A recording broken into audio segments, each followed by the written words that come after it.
Assalamualaikum warahmatullahi wabarakatuh. Nama saya Adinda Nurafani dari Prodi Pendidikan Ekonomi Malam. Saya akan menjelaskan tentang organisasi ekonomi koperasi. Yang pertama, penyebaran organisasi koperasi modern.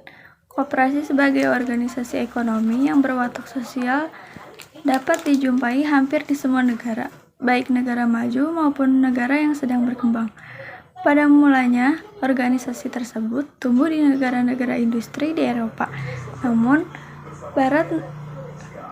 kemudian setelah adanya kolonialisme di beberapa negara di Asia, Afrika, dan Amerika Selatan, koperasi juga tumbuh di negara-negara jajahan.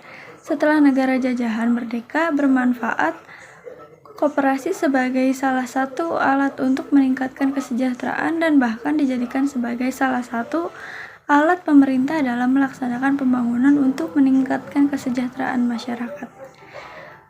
Koperasi modern didirikan pada akhir abad ke-18 terutama sebagai jawaban atas masalah-masalah sosial yang timbul selama tahap awal revolusi industri.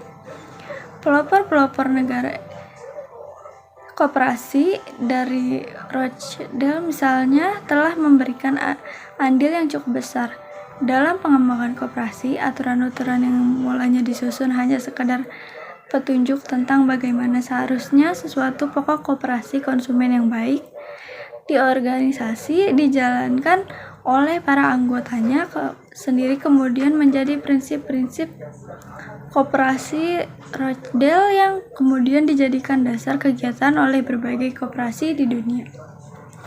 Selanjutnya, prinsip-prinsip koperasi. Yang pertama, keanggotaan bersifat terbuka. Yang kedua, wawasan secara demokratis.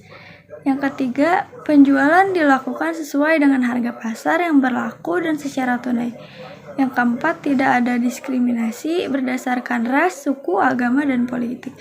Yang kelima, bunga yang terbatas atas modal. Dan yang keenam, pendidikan terhadap anggota secara berkesinambungan. Selanjutnya, konsep teoritis dalam analisis koperasi. Analisis pemecahan permasalahan perkoperasian dengan mempelajari esen koperasi yang membedakan dengan organisasi lain yang bukan koperasi, sehingga dapat ditetapkan berbagai kebijakan yang tidak menyimpang dari konsep koperasi yang sebenarnya. Tujuan utama anggota koperasi adalah untuk meningkatkan kesejahteraan atau dalam arti ekonomi identik dengan pendapatan. Fakta menunjukkan organisasi-organisasi koperasi hanya mencakup satu bagian dari semua kegiatan ekonomi, dan koperasi hanya akan hidup dalam kondisi-kondisi yang sangat khusus. Dalam situasi khusus, organisasi koperasi mempunyai tingkat efisiensi yang lebih baik dibandingkan organisasi-organisasi lainnya. Selanjutnya, arti penting ekonomi koperasi. Ekonomi memiliki arti penting, yaitu peranan utama agar menjadi alat untuk ekonomi terpimpin berdasarkan sosialisasi ala sosialisme Indonesia sebagai sendi kehidupan ekonomi bangsa dan dasar pengaturan perekonomian rakyat. Tujuan agar bangsa Indonesia memperoleh taraf hidup lebih di susunan masyarakat yang adil dan makmur. Selanjutnya, ruang lingkup ekonomi koperasi. Badan usaha koperasi dimiliki oleh anggota yang merupakan pemakai jasa. Fakta ini membedakan koperasi dengan badan usaha bentuk lainnya yang pemiliknya pada dasarnya adalah para penanam modal.